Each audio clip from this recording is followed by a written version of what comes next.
of League of Inches podcast, round 11 review.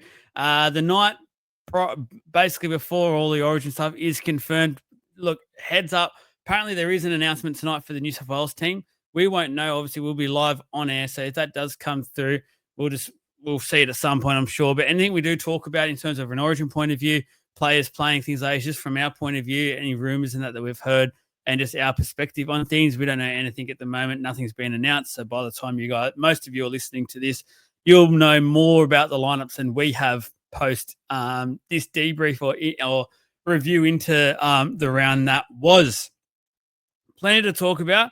Just off air, I just actually looked at myself finally in the mirror. I went to the hairdresser today, or the barber, I should say. Got a little cut, got a little neaten up. Just realized he's giving me a bloody goatee. So that's the first time I'm in shock by that. So it's messed me around. I was very ready to go for this podcast, but now the fact I'll have this on my face, I'm not a huge fan. Anyway, Jake, how are you, mate? Yeah, not bad, Robert Downey Jr. I'm doing all right. I'll take that. Yeah, not bad. I can't get over it. This is shocking. Not bad. I'm smashing it. Just looking forward to the birthday tomorrow. To date this. Yes, mate. Hang on. That you can't. It's a minute and 30 seconds into the pod, and you've already dropped the fact that Are you just fishing for stuff?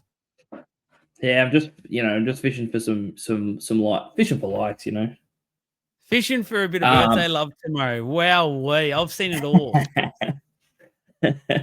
No, it's been a very good weekend. Went out with the missus on the weekend and just hung out, got a feed, and I'm cruising, watching the footy. It was good. Well done. I see you got the Magic Round jumper on as well. A bit cold where you are. Where I'm in shorts and t-shirts. So it's lovely up here on the sunny Gold Coast. Lovely. Let's rip and tear. So obviously, again, the ladder. First, the Bulldogs, 20 points, clear out in front. Second is also clearing the Warriors on 18 points. Third, the Raiders, 16 points, clear as well. And then the Storm, fourth with the Sharkies. Manly and Rabbitohs 6th and 7th, and then the Cowboys round out the 8 on 11 points. The next up, couple of teams on 10 points were the Broncos, Dragons, Roosters, and the Tigers. 13th are the Penrith Panthers on 9 points, slowly starting to have a bit of a climb up that ladder post the bye on the weekend. And then all the rest of these teams are on 8 points. Dolphins, Knights, Eels, and then the Titans are our new leader when it comes to the wooden spoon. So, and that is by 1 points differential point. So it is key, guys. Those misconversions, things like that, they do add up over time. That's why we're always big on them. They do come back to bite you at some stage. At the moment, it's bitten the Titans, who are officially last in this competition. I ask it every week. Jake, has anyone grabbed your attention from that ladder at the moment? This is a bit quiet, but the Panthers have started to climb a bit.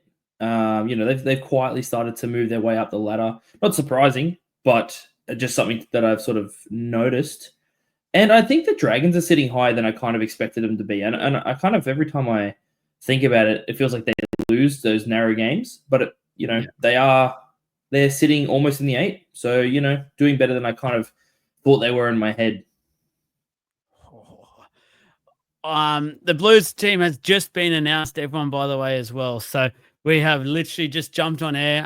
Horrible timing for this. So now we can talk about things as we go, knowing the team that it is.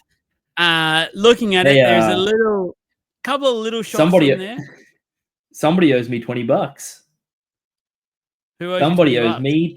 You do, my friend. Live on air, we had a bet that Zach Lomax was a lock for the team. And he's in the team. So guess what? You owe me $20.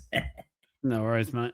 I'll give you $20. You can shove it right up your Jats crackers. So yeah, sweet as we will have our guys. We are doing a special Origin. Not even a preview because we'll call it a preview. We're going to do a bit of an Origin show for you listening Monday night. So tonight, probably by most of you listening. If you're listening to this live tonight, Sunday, it'll be tomorrow night, our show. So feel us to be jumping on, talking all things at an Origin point of view. We're going to the teams at depth, but just having a quick look over that team. I'm not going to read it out because by the time most of you have already are listening to this podcast, you would have seen on social media the team. There is no point But all I will say is there is definitely a couple of shots, a big omission, which we will get to. I'll just quickly raise it now. And I just cannot believe that for the life of me that this has been justified. There is no Terrell May. He has been the second best front rower in this competition all year. There is no doubt in my mind he can handle this level at an absolute highest of quality. I cannot believe we're not picking the second best prop forward in the competition. It is absolutely boggled my mind. In saying that, it is still a very good team. His replacement effectively will be Max King, who gets his Origin debut on the bench. So credit to him, but he's not for mine an Origin bench player. But Jake, just like we'll go into all of this in much more detail tomorrow night. But just your quick thoughts, because I guess that for mine is the notable omission. Yeah, it is the biggest omission, and we knew it was kind of coming because I don't know if you saw it, but he sort of had said that there was leaks and stuff like that he wasn't going to be in the team, and he's pretty dirty about it. I don't like it, obviously. And the reasoning that they gave was a bit rubbish. So they said like a lot of his runs for the Tigers and that aren't really effective runs, that he's good at clubland and that he isn't gonna he's not really good enough to push for that to be in that arena. And I just can't believe that. Especially one of the things that they said was he needs to shore up his defense. I can't remember the exact stat. I think he has like a 90% tackle efficiency, which is absolutely fine for a prop. And also I think that if they told him like they were going to give him like a smaller stint and to go harder, he would do that. I don't think that he has ineffective runs because he doesn't want to at the Tigers. I think it's because he's playing 80 minutes. He doesn't have to be playing 80 minutes. He can play shorter minutes, but that's just not what's happening. Yeah. Unbelievable. I can't. I just terrible can't omission. believe it. It really is. But look, we will discuss our reasons why. Again tomorrow night. Very keen to talk all things Origin. I believe we have a little special guest appearance from Jesse as well, who loves his Origin talk this time of year. Everyone knows from last year. He gets very fanatical, which we love to see. But let's rip and tear into this one. Round 11 results Friday. The first game. Feels like an age ago now after a lot of footy over the weekend and all bunched together. The Eels overcoming the Knights, smashing them 28 points to 6 at McDonald Jones Stadium. Look, for all those that listen already, they know that we do our Para podcast, the Para dedicated podcast that we do here, both very fanatical Para fans. So make sure you are listening to that. We'll go into much more detail from a Parramatta point of view for this game. One thing I do want to mention right now is the fact that how good was Jack Williams? And I think we've seen his position now. He's definitely an edge back rower, in my opinion. I think we can see that middle, I guess, experiment for him didn't quite work. I can't remember a game he's had so far in the blue and gold like that, and he's played most of the game so far in the middle. That was a really phenomenal performance by Jack, where he just toyed with the defense, made a few line breaks, great meters, great tackling, things like that. Great performance by Jack Williams. Yeah, no, it was incredible. Before he got his injury, which I don't remember exactly what round it was in, he was playing. He actually was playing on an edge, and I kept thinking his meters were really nice and that he looked like he had some quick sort of footwork. And a big reason why I like him there is he's quick enough that he can kind of cover gaps if they open up and stuff like that, whereas a lot of other sort of second rowers maybe can't, which I really like. So defensively, he's got that, and he's got a really good footwork for a forward. So to be honest with you, and he hits the line hard. Like, he's exactly what you want in a second rower. I understand why Riles was trying him in that prop role, but at the same time, even if he was going to play him in prop, he should have been off the bench. Like, he should have been off the bench prop, like, for the league speed after the forwards were tired, not a starting style prop if he was going to play there. He's definitely an edge back rower. Keep him at edge back row. And Luca Moretti showed that he deserved that starting spot anyway, because I think he came on and did a great job. So there's no reason to ruin what worked. And I am a big fan of, if you win the game before, like a pick and stick most of the time sort of style. So I say leave it how it is. And hopefully, I mean, he's a while out, but once Sam Tuivasa-Vai's back, then that just provides that extra forward, like front, like, middle forward from there. So yeah, I absolutely agree with that one. I want to give one other shout out to Zach Lomax, obviously coming back from that big foot injury. was obviously pushing his case for Origin, which we have now seen he has got, which is awesome to see. Huge blow for the Eels. So they'll miss both Moses and Lomax for next week's game against Manly at home. But he was absolutely phenomenal on the weekend. Like he put in one of those performances where I think everyone spoke about it in the lead up to the week. They were like, you know what? I probably don't have him in my team just because it's only 1 week back. He gets to do it's a bit of a risk. But however, if he puts in this kind of performance, which he literally did, I would put him in my team straight away. And he did that. He basically took the option out of the selector's hands and made sure he was penned and permanent market in after that performance. It was phenomenal. Oh, absolutely. The biggest thing that he provides, and a lot of the debate that's been around the Blues, kind of what we want is that power game out of the back and being able to provide that. Like we wanted players like, for example, if Lomax wasn't picked, I absolutely believed Karaz would have been because he provides that power out of the back, same as To'o. Right, To'o's the obvious choice. He does that really, really well. We know that, right? But Zach Lomax proved it last year, and as long as he could prove in this game against the Knights that he could do that even after his injury, I think he was always going to get picked. I don't think there was ever actually any doubt about it. That's why I said to you the other day that I think he was a lock, as long as he got through the game pretty much uninjured, and I knew that he was going to do not maybe to the extent that he did it, but I knew he was going to put in work because he's just a competitor, and that's what he does. The one thing that this game has shown me, and obviously the fact that he's been picked on the wing for the Blues, is please tell me, Zach, you understand your position now. You are a winger. Please. I think he does. I think he does. And again, guys, we will go into much more detail when it comes to Parramatta in the podcast. We just don't want to bore too many out there that aren't Para supporters. And there's probably a lot of Para supporters right now going, how can you not talk about this and this and that and that? Trust me, we'll get to it. Tune in Wednesday when it does drop. It's only around the 10 o'clock mark. You'll hear us go into full in-depth about everything Para related for this game and the week ahead. Newcastle Knights, Jake. I don't want to rub salt in the wound at the moment, but I feel like I'm not, because I am not going to lie here. I reckon over the last 6 weeks, I've spoken to that many Newcastle fans, and not one has backed Adam O'Brien, which is for me very, very telling. Like, I think every single Newcastle supporter out there is done with this.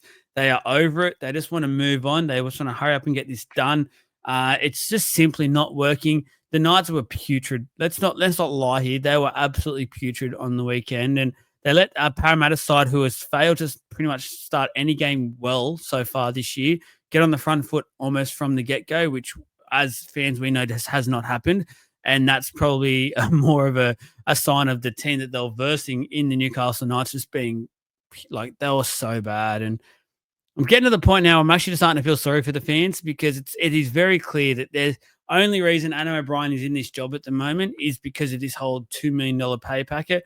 We've said it before. Honestly, footy clubs now, $2 million it's some money, but it's enough for them to just go, you know what, just go. Like, let's just fix this up. Let's get the mess fixed up. Because people like Ponga and stuff just aren't looking interested. And when you've got someone like Ponga there that's not interested, that's a huge concern, because your attack is done. Absolutely.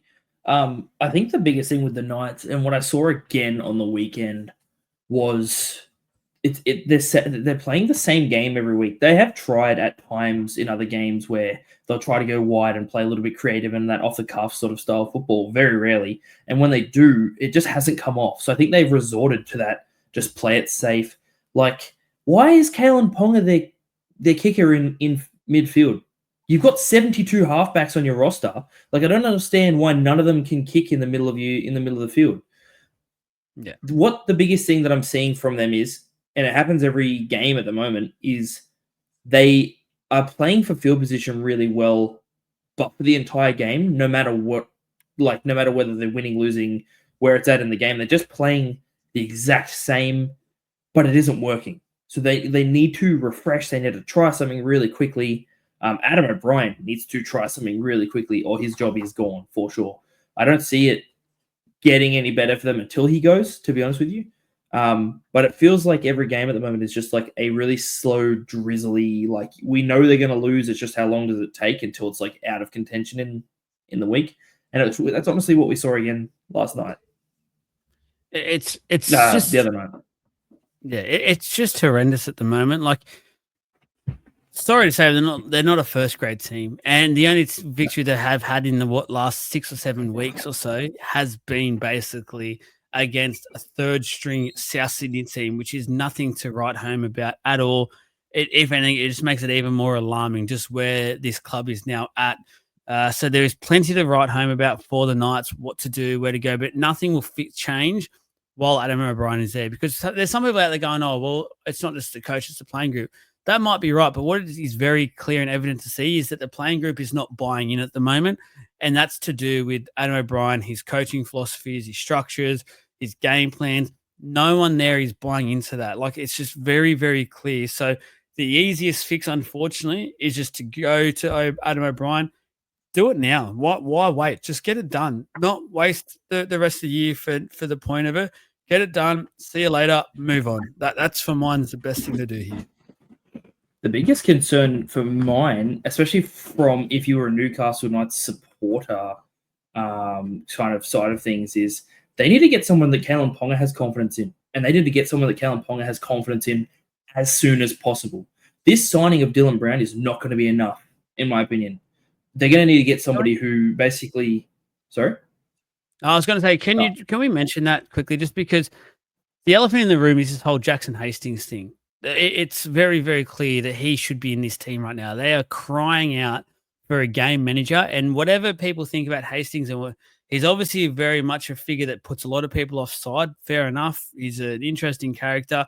Those have heard my story already from the page a few years back when he had a moment with the page as well, just from me giving my opinion on something which is now proven to be true, unfortunately. But he is the best 7 at that club, but by the length of probably the straight at the moment, and he's just not getting a spot. The coaches listen to selected players, and for mine, that is amateur to where this club is at the moment. It's like they're winning games and they should be able to control things. They are struggling. They are screaming out for this player. So lock each other in a room for the friggin' next 24 hours, sort the shit out, and say, this is the best thing for our club moving forward. Look at the fans. They are selling out stadiums still every week when they're putting in these performances. Let's give back to the fans. Let's play with a bloke that, you know what, we won't get alongside each other. We won't get along outside of the game. But for that 80 minutes and on the training field, this is best for the team. So let's get it done. Yeah. No, you're absolutely right. Who was the half alongside Sharp on the weekend? I'm just trying to remember. Gamble. Shocking. Yeah, Gamble. Tyson Gamble's he's not the call. I'd at most consider him maybe a ball playing lock, but I don't even know what I'd do with him, to be honest. He'd be in reserve grade for mine. Jackson Hastings is a halfback who, despite whether he's hated on the team, he's loved on the team, despite any of that, every time I ever see him play, I do think he's a competitor. Like, he wants to win, and that is what the Knights need right now. They need that want to win as many games as they can win, like and compete in every second. And that's the thing he brings to the table. He can game manage. He is a halfback. We get that. But in terms of what I think the Knights need more than anything is somebody alongside Ponga and alongside maybe Sharp and maybe Schiller as well, I'd say, and a few of the forwards that are just desperate to win. They just cling on to any moment in a game that they can to win. They don't have that right now.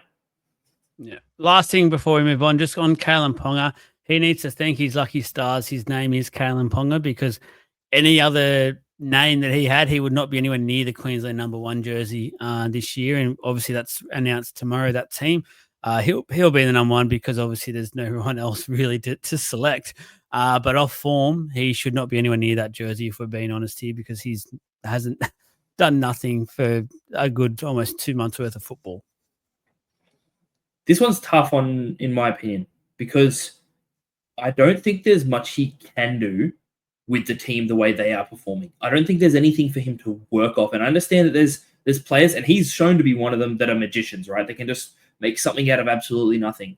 The thing is, I would easily pick him, to be honest, because of past performances in the Queensland jersey. Because if you put him around a good side, he will rise to that, in my opinion. He's the player that will rise to that occasion, and I think he'll do that.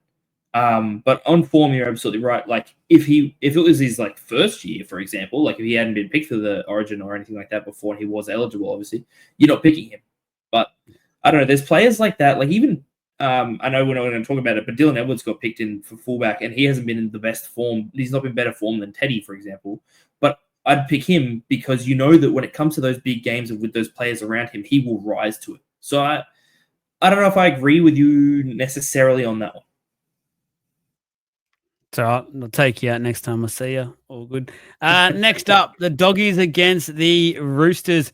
14-0 lead for the Roosters in this one. Got mowed down once again by the Doggies, who just went on a downhill sprint in the second half and were really, really good. Credit here to the Roosters as well, who I actually thought were pretty good on the weekend. And for mine, actually, probably was the biggest game yet that I've actually gone away from that. And I know they lost the game, but thought to myself, you know what? I actually feel like, and I've written them off the whole year so far, but I feel like this is actually a potential top 8 team now. Ever closer now to Sam Walker coming back. I know he'll take some time, even when he is back. Obviously, the ACL halfbacks, his running game will be not like it has been in the past. I do know that, but just having him on the field will help a lot. It'll help Sandon Smith. It'll help Teddy. It'll help those sorts of players. It'll help Angus Crichton as well, having that combination back. I think that's one thing Angus has been missing a lot this year, is that combination with Sam Walker. But look, I'm not going to be too critical here of the Roosters, Jake. I actually feel like they're putting in a hell of a dig. It was just unfortunate they versed probably the form team of the competition, who has everything going for them at the moment. At the home crowd there, they had, as I said, downhill sprint in the second half. And once you give, it's one thing at the moment with the Dogs. Once you give them that little sniff, good luck. They'll take everything, and you cannot get it back. This one's a really difficult one for me because I half agree with you and I half don't. I think that the tries that the Roosters scored to put them over were really good. And I think that their attack was really strong, right? I want to say that I think that their defense in the middle was absolutely soft. Pretty much all the Dogs' tries came through the middle, or most of the Dogs' tries came pretty much through absolutely nothing, just straight through the middle, like it was absolutely nothing, like butter. And so the Roosters probably should have won this one, like you're saying. Like I'm coming out of it going, the Roosters could be a top 8 side, and they could easily they could have won that game. So they could have beaten the top team in the competition right now. But there was 3 or 4 tries where the Dogs just went through the middle like it's absolutely nothing, and you cannot be a top 8/top 4 team with your middle being that soft. Now, we know Roosters, and we know that they shouldn't be like that. That's not what the Roosters sort of are, but they were against the Dogs. And it's hard to say whether that was like brilliance from the Dogs, in my opinion, the way it looked. Just kind of pretty weak defensively in that middle area for the Roosters, which is a worry if they don't shore that up.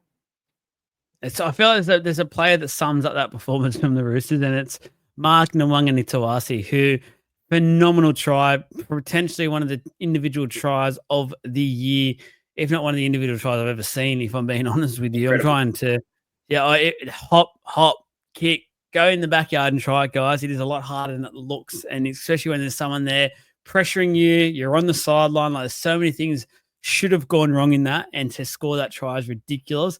But it's fair to say it was the definition of rocks and diamonds, because he couldn't catch a cold in Antarctica naked on Friday night. He was that bad at catching a ball. So it was, again, credit to him for scoring the tries that he did do. But I feel like even he himself will come out of that going, let my team down because of I think he had 6 mistakes up in that game. Way too many. 5. I thought it was 5 errors, but still too many. Either one there. And you can, the golden rule is, if you score more than you concede, it's still a good, like you've still had a good night. But he didn't, unfortunately. He tried his best and he had a great game in terms of attack. Like I said, he had a great game in terms of attack. NRL says 6 errors. 6, so you're right. Okay. Yeah, so the biggest thing though is, you can attack as well as you want, but if you like I said, if you concede more, or if you make more errors than you're sort of scoring in those types of positions, same idea. It just isn't a good game if you think about it that way. Like, you're still conceding opportunities for them to score, and he just did that too often. Don't get me wrong, I'm not saying I could go up against the Burton Bomb any better than anyone else because they're freaking unbelievable when he gets them right. Like they're just Some terrifying. of And you're them watching weren't him there. on, Yeah, that's the problem there. Some of them weren't all like some of them were just stock yeah, standard end over end bombs, and he was dropping them. Like there's definitely a concern now, unfortunately, because there's so many good playmakers as well. He will get exploited, so he'll have to work overtime in the next couple of weeks, making sure he gets comfortable under the high ball. yeah. And luckily for him, he has Hugo Savala who has got a big bomb or has got a big boot on him who can be putting them up for him. So he can really work on that because the rest of his game is really really good. Like he's obviously getting used to being a winger. He wasn't trained up to be a winger from like when he first came into the NRL and stuff like that. So I don't know about Union, but in terms of being under the high ball, I don't know whether he was often under that or not. I don't know too much about Union. But if No idea. like when he was there, Oh. yeah, no idea either. But in terms of being under this, the high ball kind of thing, he's going to need to get better at it if he's going to keep playing on the wing. Well, he has a sevens background, so I have watched a fair bit of this. That's probably the code I do like.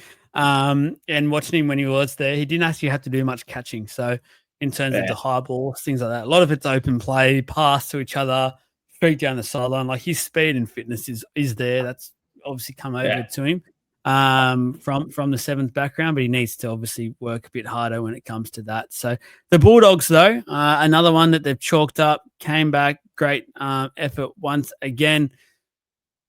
It was just like, I think we've wrapped them that much now. I'm running out of what to say about the Bulldogs at the moment. One thing I will say to them, and I'm not trying to be a dampener here or a downer on the situation, is the fact that they've got to stop getting into this habit now of giving teams leads because it's not going to happen every week. You're not going to be able to come back each and every week. You're going to get to the stage where you've run out of puff and a team will just run away with a victory on you. And you're like, oh, yep. We'll get to halftime. Oh, no, we're behind 18-0. It's all good. We'll come back and win this game. We've got this. They come out, the other team converts another try. All of a sudden, you look at the scoreboard, you're 30-0 down going, oh, no, what have we got? So you just don't want to make that a habit. It's great to have that in your arsenal and have that confidence that, okay, we can get it done, but just don't make it a habit. Yeah. No, I definitely agree with you. It's never a good thing to make it a habit, but in a way opposite to that, it does allow them to have that confidence. I think they're going to need to lose one of those games at one point to kind of get that fear of, okay, well, we can't always do that kind of thing. It's good that they're proving that they've got that in them, though, like that they're never out of a fight. It's never a bad thing to be able to have that in them. I was just looking at a stat here that kind of backs up what I was saying too. They scored 4 tries. So the Bulldogs scored 4 tries during that game. But there was only 1 try assist from their entire team, which means 3 of them were solo tries, which is what I'm saying with that soft defense kind of thing. I think it's a bit of an issue on the Roosters' end. Thought Max King had a huge game. Yes. I think he's been great all year, to be fair, and he's obviously going to now get rewarded with a rep jersey, which is great. So I just don't, and I'll talk about it more tomorrow. Tune in, please, guys, to listen to that one. But I just don't like him off the bench. I don't think he's a player that can provide that. He starts or nothing. But again, we'll get there. Next up, the Dolphins versus the Warriors on the first Saturday game at Suncorp. What are your thoughts on this? I'm thinking there's not too much to discuss. Like, obviously, with our ones, guys, but we said it last week. We're not going to get too into depth with everything moving forward. We've been getting up there time-wise. So, for mine, the Dolphins, the big thing to talk about there is the fact that Gilbert's gone with that injury. It looks either shoulder or pec. I'm yet to see any confirmation on that, unfortunately, at the moment. But he's out for Queensland by the looks of it, plus multiple weeks for the Dolphins moving forward. So, that's a huge blow because he was playing some really good footy for the Dolphins, and I felt like he was the glue, keeping that forward pack and keeping that team together in a way. He's that important to them, and they've already had him out long-term for the last 2 years. If this is a long-termer, I just feel shattered for the bloke. Oh, yeah. Look, you feel shattered for the bloke, and then at some point you also wonder, like, will the Dolphins keep him on? Like, it's a really difficult thing as a business for them to have to make that decision because he's such a talented player. He's got so much to give, but, at what point do you be considered a bit of an injury risk? I've heard of, they're being very coy with it, but I've heard he might be out for the entire Origin series, and he was going to get picked, so he might be out potentially for the entire Origin series and a little longer. So he was looking pretty shattered, sort of on the bench there as well when he went off. So it's a very tough one for him. I'd like to throw a little shout out for the Dolphins. I have talked about this. I think I talked about this last week or the week before, but I'm actually being very amazed by the consistency of Cody Nikorima. Cody Nikorima has impressed me over the last few weeks, and it's not that he's not overplaying his hand, and that's what I like. I think he's at old times he kind of tried to overplay his hand. I think recently he's just kind of been like thereabouts and then been deceptive at times and really like just helps his team out. But it was not only that, I saw he had some really cutting defense during this game. So I was pretty impressed by that. Yeah, no, I've definitely seen it as well. I think he's helped Isaiah Katoa out a lot, or maybe Isaiah Katoa has actually helped him out now in the game where Isaiah Katoa is doing a lot more of that controlling, where Nikorima can actually just play the natural 5/8 game, which he probably hasn't been able to in the last few years, trying to bring the new kid on the block up and comer in through the grade. He now probably has a lot more confidence in Katoa, which allows him to come in and do what he can do, which he's a very, very talented football player. There's no doubting that. And it's a great shout out, to be fair. I think he has been putting in some really good, solid performances. I was a little bit disappointed with the Dolphins this game, though, because they did come back. Yeah. Granted, that was good.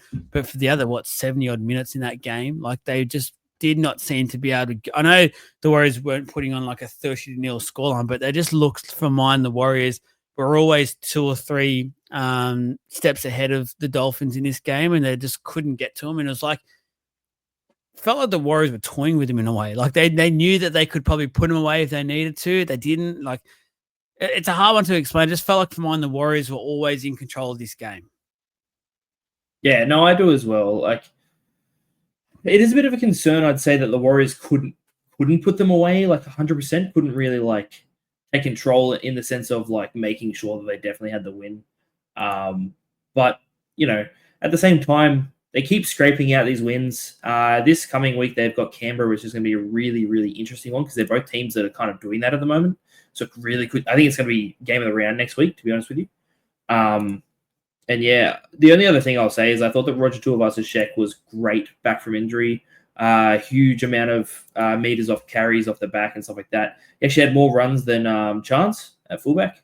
He had 2 more runs and made 20 more meters or so. So, it's not often that your winger sort of does that over your or I did end up playing center. Sorry, I can't remember where they played him, but he was on the wing. Yeah, he was on the wing. Yeah. And he it's not often that they do that over a fullback, but he just is such a freaking freak, man. He just tries so hard. Their attack hasn't quite clicked, in my opinion, probably all year yet. But for mine, defense wins you premierships. And there's one thing that the Warriors have down pat at the moment. It is their defense. They're not the complete package at all in attack wise, but defense wise, I think they're very close to it. I think they're very close to being the full package at the moment. And they're just so, that black wall, sort of what they've got, is just so hard to get around. And like we said, the Dolphins couldn't do much at all. And they've got some highly attacking players who have been in some form the last few weeks.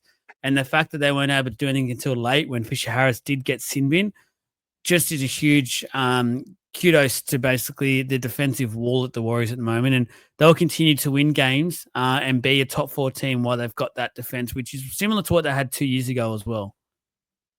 Yeah, absolutely. They do have that advantage of not being too impacted by Origin. Obviously, I don't know, I'm not talking about it, but they have Mitch Barnett out. But other than that, they're pretty standard with the team. And obviously, they got James Fisher-Harris back. So they should be pretty good over that Origin period as well in terms of getting wins. Their defense is looking great. So to be honest with you, I don't see them dropping out. And like I said to you last week, I think there's every chance that they could be coming first by the end of it. Yeah. No, I'm starting to like your shout for that, to be honest. Starting to think it. So next up is the Cowboys v Manly game. So sorry, I haven't been on the score. I just realized for these games so far. Manly won 24 points to 6 at Queensland Country Bank Stadium. Got to be honest, I don't have much to talk about in this game. I think it was a very disappointing game quality-wise. One that I was really looking forward to in the lead up to the weekend. I think we said on our Tuesday night show that we were very keen. All of three of us were very keen to watch the Saturday games, and this was the one that I was probably looking forward to the most. For a number of reasons. For me, it was because I had so many Origin players looking for positions at the time, and I thought we'd get a gun barrel slinger sort of game, but it just felt like it never really lived up to that. And to be fair with you, I think a lot of these potential Origin players didn't have great games. Like I think Hamole, we spoke off air, you rightly pointed out, he was probably the best one of the lot. So he had a decent game, but the rest of them for both Manly and the Cowboys, it was disappointing because I think they were all pretty under par. Yeah, I do agree with you. This wasn't my pick for game of the round, but that was the next game. But I do think that I was excited for it. The main reason being, we have like you said, we have a Manly side and a Cowboys side. We both had players vying for those spots. But the biggest thing was the Cowboys have been in massive form over the last few weeks. They've been in huge form, and I've kind of was really excited to see how the two teams stacked up because Manly haven't been in that bad form. They've just been losing games very closely. So to be honest, if there's a team that disappointed me the most, probably in the entire round, it's the Cowboys. They came with nothing. I don't think they brought almost anything to this fight. And that's why I don't have much to talk about because it just didn't feel like they even competed. Didn't feel like they were there. They were so flat. From a Manly point of view, shout out to Jake Dubojevic. That HIA, that concussion did not look good at all. It obviously did really matter for Origin as well, which there was plenty of rumors around the fact that he actually would still get chosen, as much as plenty of us probably didn't agree with that decision. That put the lights out effectively for that bad play on words I think I just did there, but that was unfortunate. We did see at the end he was all good though. We've seen a Manly post as well saying Jakey boy is all good, thumbs up. So that was great to see. His brother though, Tom Trbojevic, Jake, he's not himself at all. And he hasn't made the New South Wales team. I guess that should be a real big talking point. We will probably get to that tomorrow night. And it probably should be a lot bigger than it will be because he just simply is not himself. And I know there'll be people out there going, oh, yeah, but it's Turbo, like him on the grand stage. But he was, again, a game where the way it was going, you were waiting for Turbo to do something. He just looks half a player of him. He did, and he has been over the last few weeks. I don't know whether he's still playing through injury. It almost feels like he is still playing through that, through some sort of injury that he needs time, more time to rest. I don't know if that's what's going on, or if it's a confidence thing. I'm not entirely sure. As he just said, he didn't make the Blues side, which again we're going to talk about tomorrow. But I'm not surprised on that, to be honest. And this isn't a form thing for him. I'm not surprised on it because there are better players in all of those positions. For mine, he wasn't going to get picked, and we'll talk about that tomorrow. But yeah, I think he needs some time off. I really do. And look, they've still got Lehigh and Kohler, so to be honest, I'd give him that little time off. Probably next week. They've got the Eels who have been underperforming, and will be without Lomax and Mitch. I'd give him some time off. Just rest him. Yes, need to versus the Eels. Under strength Eels. I reckon we should rest him. Yeah, I agree. Yeah, I love the fact that he's versing the Eels next week. That's the time to rest him. No one the Eels that'll be the game. He absolutely kills it. The next one, the Sharkies beating the Storm 31 points to 26. Bellamy must be starting to pull his hair out a bit here, Jake, because this is now a few losses too many for the Storm, I reckon, in this time of the year that they would have liked to have been at coming into Origin. They'll be without a few of their players and things like that. So that's obviously also chances of having a few more losses thrown into the mix there. I feel like I've given the Storm a couple of pass marks so far. After watching this one, where, again, it was just a very unstorm-like performance in a way. I was really disappointed by this one from a Storm point of view because Sharks were effectively in control of this game for the whole way. Yeah, can I be honest? I've been feeling like the Storm. I'm always honest. I've been feeling like the Storm have been unstorm-like a lot of this year. look, they had those big performances against the Eels at the start of the year and against the Tigers, obviously, we saw the other day. But I don't know what it is. It just doesn't feel like so. My prediction and the way I thought they were going to kind of be, I thought they were going to come out after the grand final appearance and they lost last year and really take this game by storm. I thought that there was no way they wouldn't be on top of the ladder at this point in the season. I thought they would have almost lost 0 games. I really did. And they're losing a lot of games that I feel like they should be. And this, I don't want to take away from Sharks because I really feel like the Sharks earned this one. I feel like the Sharks did. I feel like the Sharks really, really earned this one. So I'm not taking away from them at all because you know what? They fought tooth and nail for this victory and they deserve it. And I think it's a really good thing, just on the side before we move over to them anyway.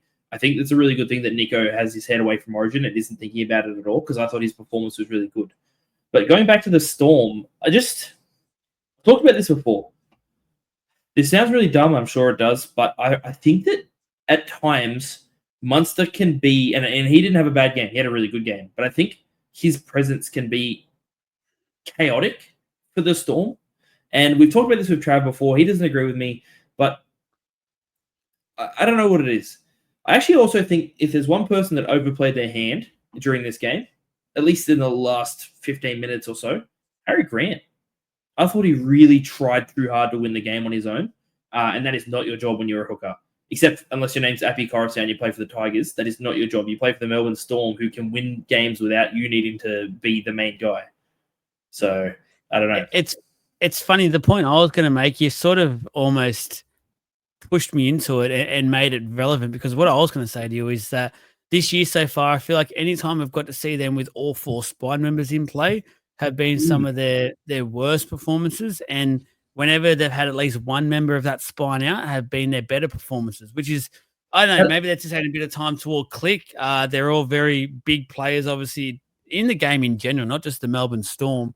Maybe they just need a little bit of time. I've seen how good Pappy's been over the last few weeks.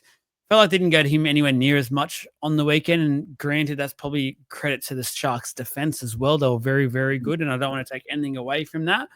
But it's just, I think Bellamy wouldn't be happy at the moment. I think he would be a very frustrated coach at the moment with his team.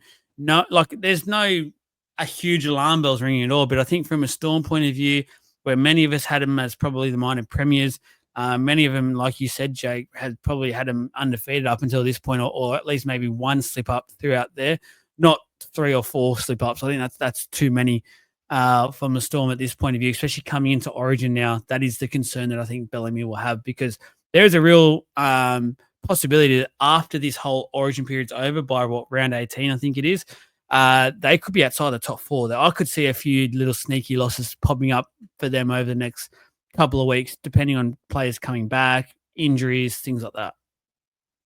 Even when the Penrith Panthers were at their best, when they had so many players out for Origin, they were losing games.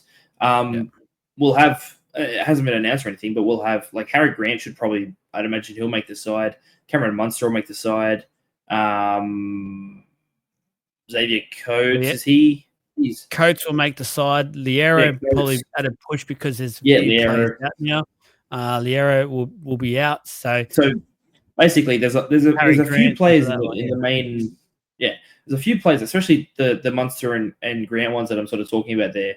That are the main makeup of this side that are going to be out, and so there's no reason why they're guaranteed to win games during that period at all if they're not winning them now. If they're not winning them with those players in the side, I know we just talked about how they can look better with them out, but if you're looking at it realistically and how it should be going, there's no guarantees. They're tied at the moment in 4th with the Sharks. So if the Sharks keep going in the form that they're in, you're absolutely right. They probably will be out of the top 4 at the end of the Origin period. I believe they will. Well, Trav, if you want to have a bet with Jake on that, please do. We'll confirm that on the Tuesday show. $20. I'll take your money off both of you. Finally, the biggest concern for the Storm in this game was the fact that Sharks in the first half lost both Ramien and Stone Street on that edge. And they just, like a Storm of old, would pinpoint that and absolutely destroy that edge. Like no tomorrow. They would absolutely destroy it. And they just let them off the hook, I felt like, because they didn't go there as much as I would have hoped. But this is where I turn over to the Sharks because credit to their players, credit to Talakai who came on, credit to Atkinson, who came on and played wing. Like there was some big performances for the Sharkies. And you mentioned him, Nico Hines. I wrapped him last week, wrap him again because, again, in a big game this time, like this has been his biggest downfall and weakness, is standing up for these big games. And I thought he had a really good game. Yeah, I think he did. I think it's helping him to have his mind off Origin a little bit, to be honest with you. So I think that's definitely going to be helping him out a little bit there. But I actually have someone who I think needs a way bigger rap, to be honest with you. And I think he basically grabbed the Sharks and ran them straight and hard through the middle to win the game, and that is Adam Fanua-Blake. What a performance. After a few quiet ones from him, to be honest with you, like he's been a little bit quiet recently. He's kind of gone, stuff this. I want to beat this Storm team, and dogs. He's just these Storm dogs, and he's just gone through them. Like it was unbelievable. Great performance.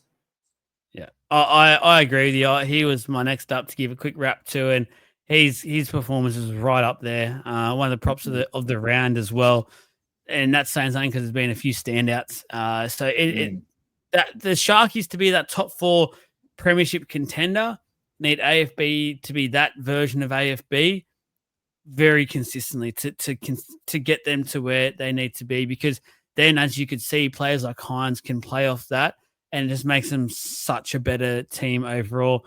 Yeah.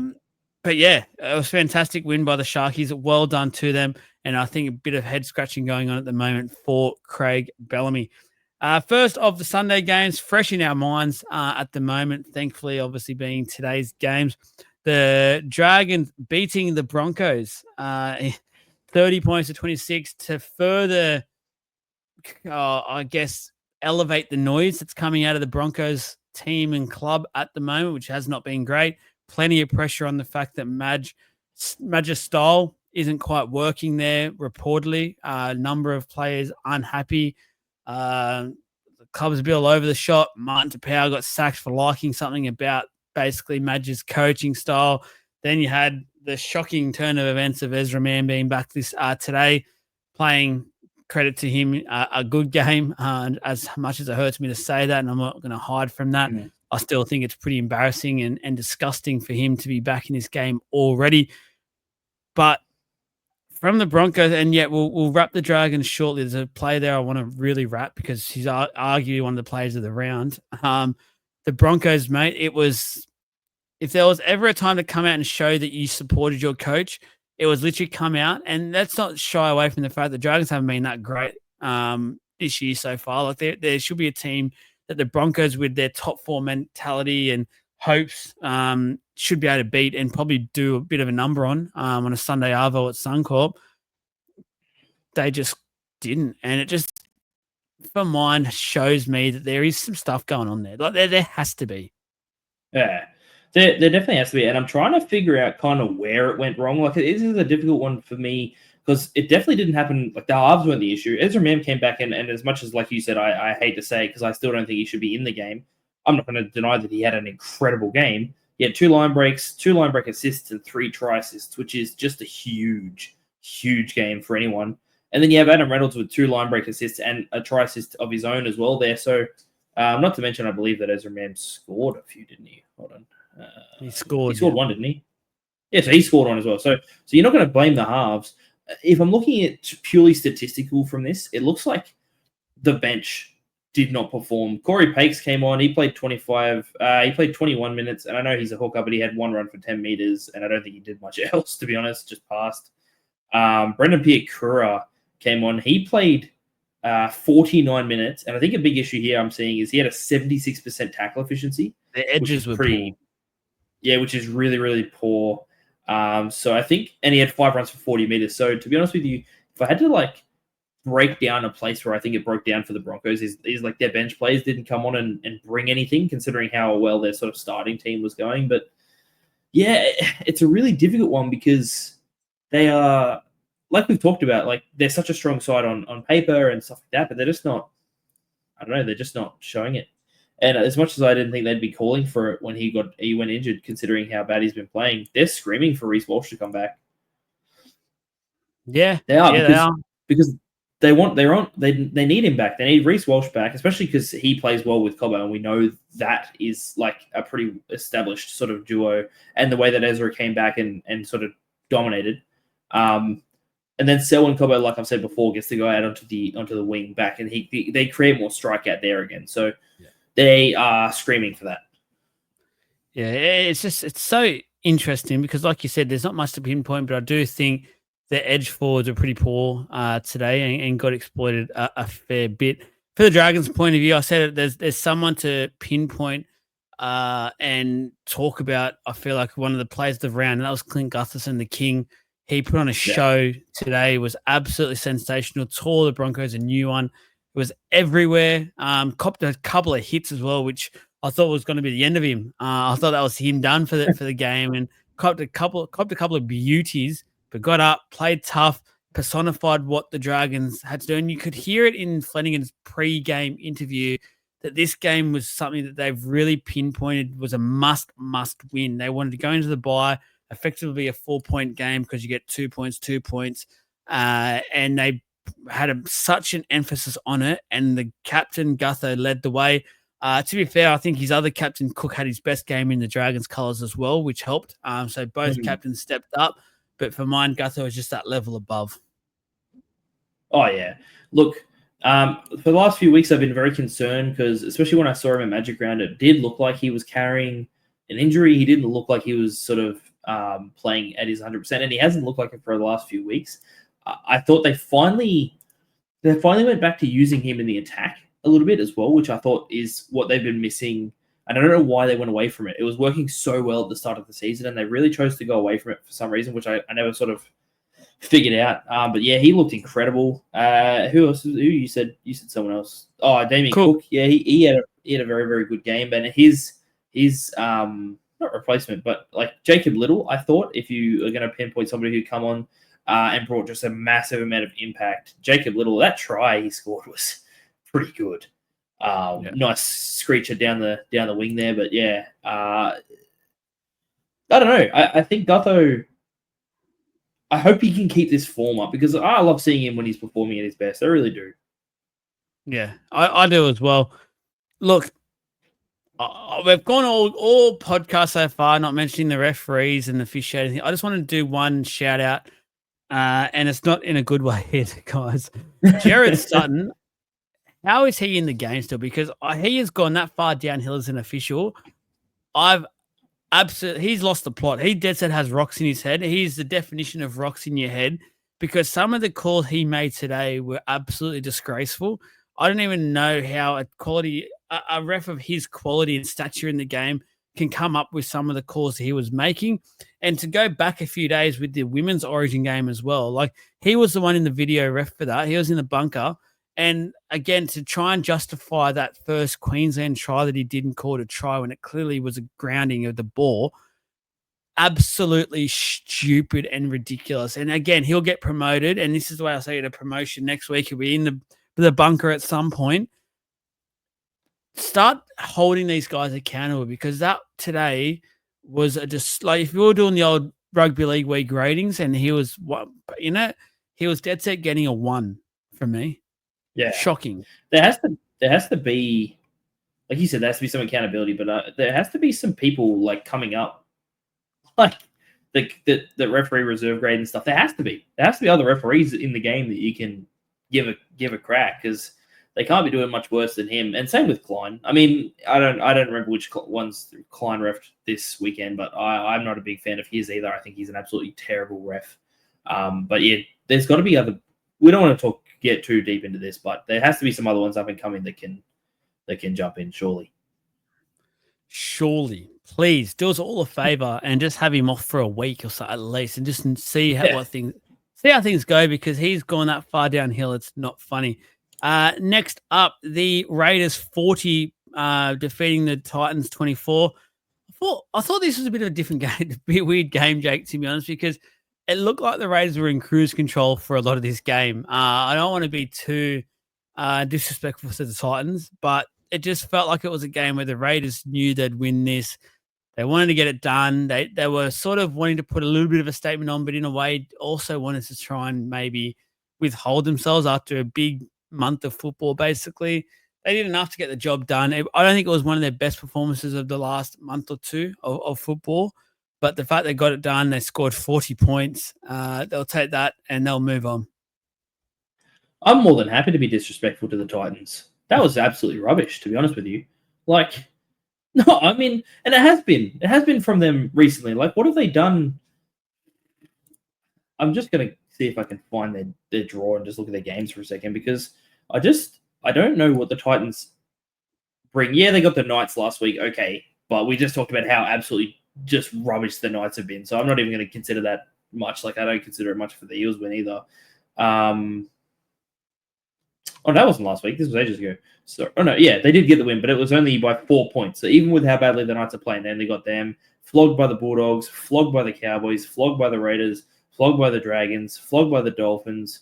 And then in the first few rounds, they got a few wins in there. But other than that, they've just been getting flogged recently. And I just don't know. There's not much to talk about with it. They just need to figure it out. The defense is soft. To be fair, and I'm going to give a little bit of credit here for the Raiders. I know they look like they were in cruise control, but they were scoring some really off the cuff and kind of really crazy tries. Like, they were. But the ball shouldn't be allowed to be kept alive like that on every single play either. Like, the defense needs to shut that down a little bit. You're still NRL players. So, yeah. To be honest, the Raiders really need to figure it out. And they need to figure it out quick, because Des will be next on the chopping block. And Adam O'Brien's head will be in the basket, and then Des's head will roll in, and then they'll be looking at each other. And obviously, before the game, they had to late change the Titans. Brimson went to fullback. Vigret went onto the bench, and Foran went into the halfback position, which I thought first 10 minutes or so, I loved it. And I thought it was the best the Titans have looked in a long time. They just obviously weren't able to withstand that. The Raiders showed how far above the Titans they are at the moment in this competition, and just put their foot down, and the Titans just couldn't go with them. There was only one player from the Titans I'll give a shout out to, and most of the Raiders would get one, so I'm not going to bother talking about them because most of the Raiders would get one. But I thought Jojo Fafita actually had quite a good game. Out of all the Titans, I thought Jojo Fafita had a very good game. But other than that, yeah, there's not much to talk about.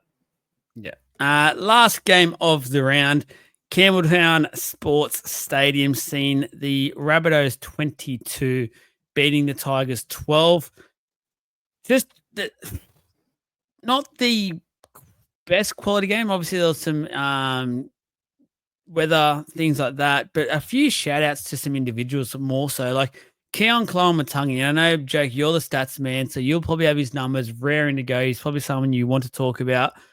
Honestly, one of the performances of not just the round, and hopefully people don't think I'm going crazy. I'm going to say one of the performances of the year so far from an individual. Like, his numbers and his contribution to this game were absolutely stupid. And it's actually made me question a little bit. And again, something we'll talk probably in more detail tomorrow. He, to me, seems like the ideal guy to come off the bench for the Blues and create some havoc for a 30-odd minute stint in terms, like, now that there's a few injuries there in the middle as well. Like, he was so good tonight with that performance alone. Even and granted, last week he was very good. He's been pretty good all year actually, but in the middle, even better. That was a performance that has unfortunately for him, he'll stay in the middle the rest of the year. He's the middle. Oh, I don't think it is unfortunate for him. I think he loves it. I think he absolutely relishes being in the middle, to be honest with you. And I think it's his spot. Last year, we saw how much better he performed when he was playing in the middle. And you asked me about my stats, so I'll give them to you. So he had, for a prop, and I just want to say just how unbelievably unbelievable this is, easily the best prop performance of the year, 27 runs for 329 meters, which is just absolutely monstrous. And then from there, and this is the important part here, there was 140 post-contact meters. So he ran the length of the field plus 40 meters while being held by defenders in the entire game. He played for 81 minutes. That is freakish. Like, that is just, I can't even describe how unbelievable that is. It's just, he needs to play in the middle. He needs to play prop for them every week, and that will lead to a lot more great performances. I just think he's just an absolute gun. And we've seen it. He can play in the middle like that. And so he should be. He's their solution to their middle woes that they've sort of been having, 100%. That's he's Unbelievable. Like, how many minutes did he play as well? He played 81, so he played. Oh, I don't know why. Oh, yeah, because I think the played game 80. went on for a little extra, but 80, He played 80 an minutes. 80-minute game in the middle as well. That's Yeah, yeah, wow. freaky We man. has someone I else just can't entered the even. conversation of a Mayan Haas type quality player. Like that is Yeah, absolutely stupid. yeah, and I think you said it. He's not been named or anywhere near the Blues side, but I almost would have after that single performance. I almost would have been Dane Laurie. Yeah, not Dane Laurie. Bloody Laurie Daly going. Yeah, but Dane Laurie's picking the Blues side. I would have been Laurie Daly and almost gone. Oh wow, right, okay, he's in, done. Like that's Yeah. you look at that and you just go, that's what we need. Perfect. That's exactly what we need. But obviously That to not. me, And I can understand. Yeah. that to me shows that, or like these teams are picked before the weekend, I reckon, because if it was going to be based on form, that should have got him in. Like that performance should have I him on think the bench at least. I think yes and no. Like I think they have an idea of who they want and who they're looking at before the games. And I think that they they might have had a pick between two kind of thing. And if he wasn't in that conversation, he's not getting picked. But I also think that if he was being looked at, he played himself in there. But because he wasn't already being looked at, they kind of probably didn't they might not have been looking at him all, the last 3 or 4 games or the entire year. So they might not have really considered him, and then they're not going to obviously go and go, oh, well, we'll just chuck him in because he had a good game either. So I don't know. Ridiculous. Other than that, Absolutely ridiculous.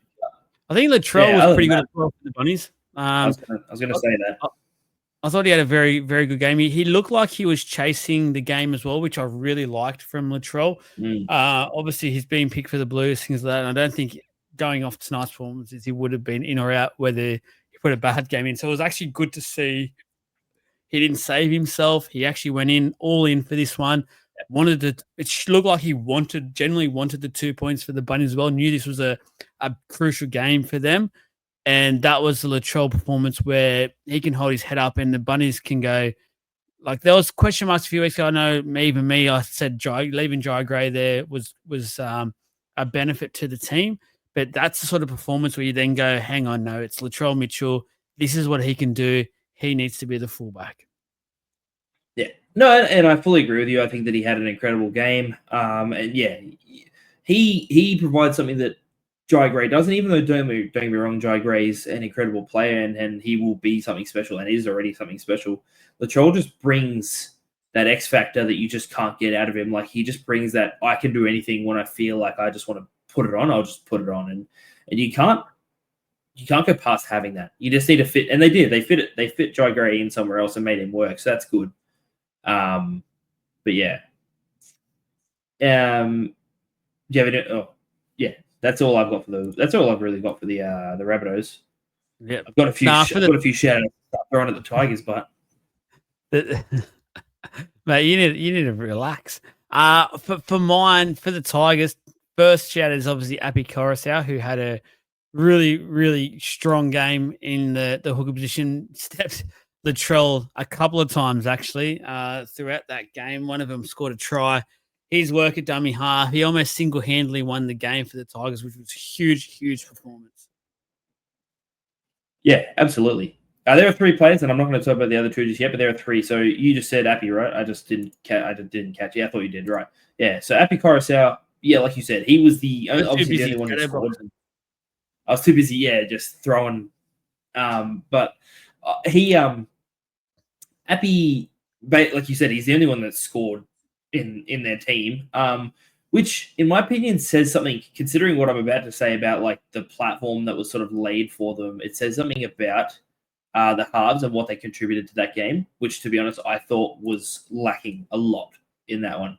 I thought Galvin and Luai didn't bring enough to the game to win that, and that's where they lost it. And you might agree with me or not agree with me, but I'm about to throw some stats your way that might persuade you.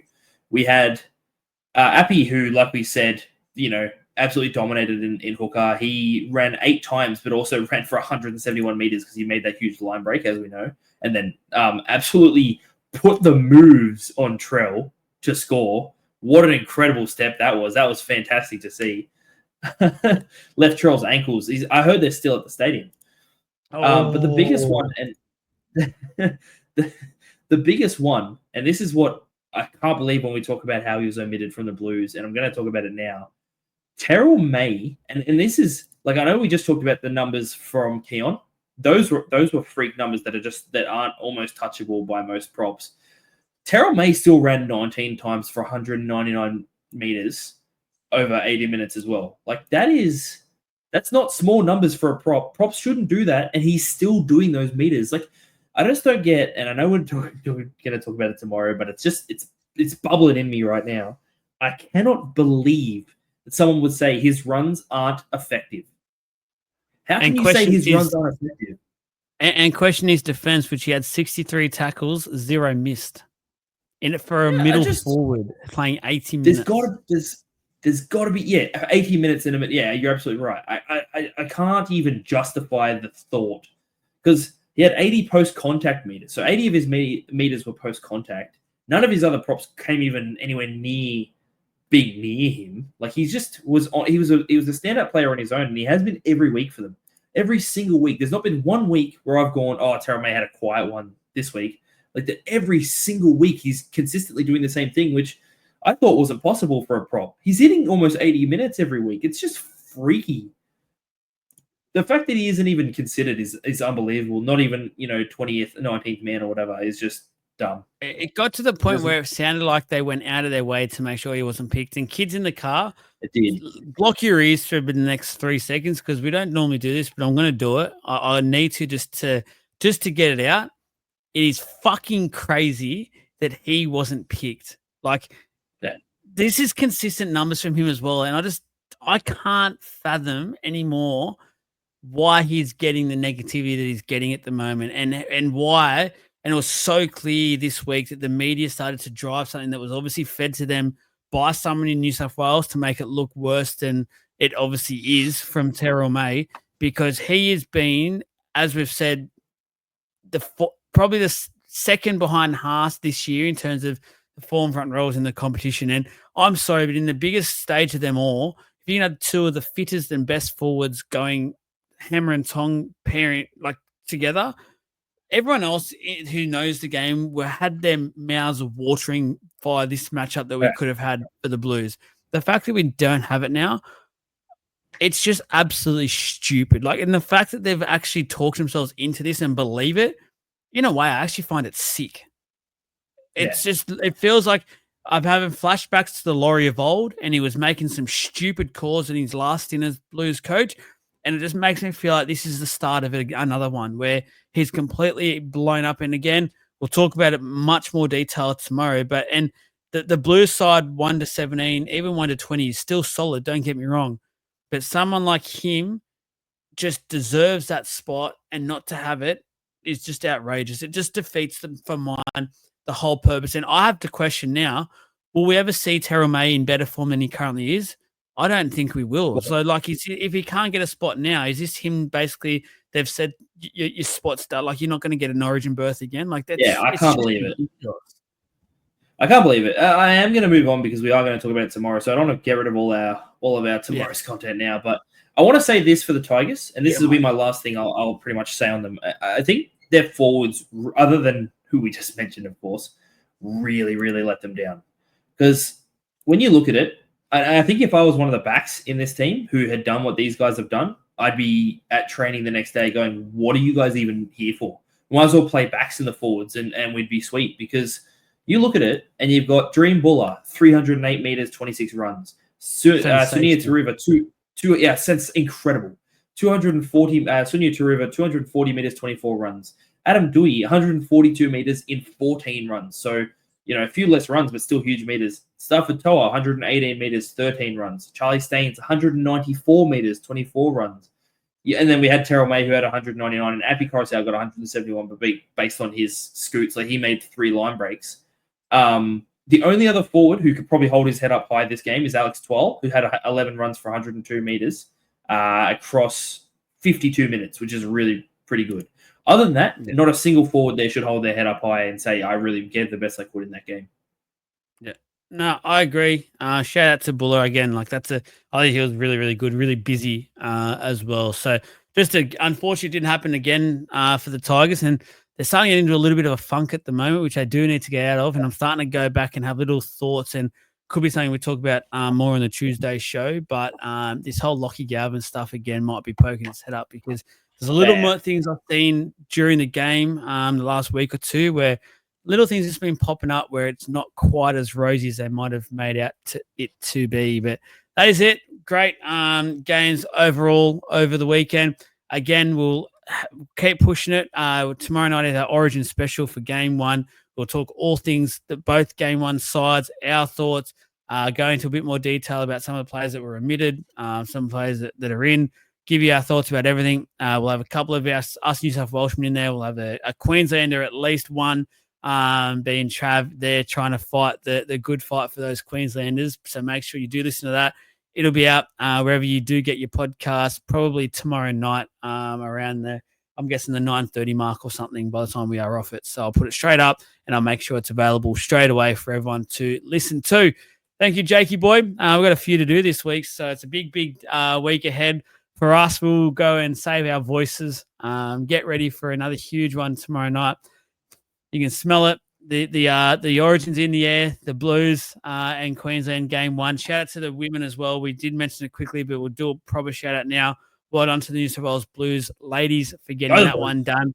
2-0. Game 3 to come in Newcastle. That'll be a clean sweep. I have no doubt about it. Olivia Koenig, you are an absolute gun. That performance, if we talk about phenomenal performances and performances of the round, things like that, that performance in those conditions, ridiculous. And last one, Allianz Stadium, go fix up your bloody joint.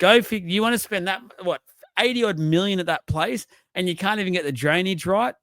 Seriously, go and fix yourselves now. Give yourselves an uppercut. Go there tomorrow, fix up your drainage. Good night, goodbye, whatever you want to do. Ta-da.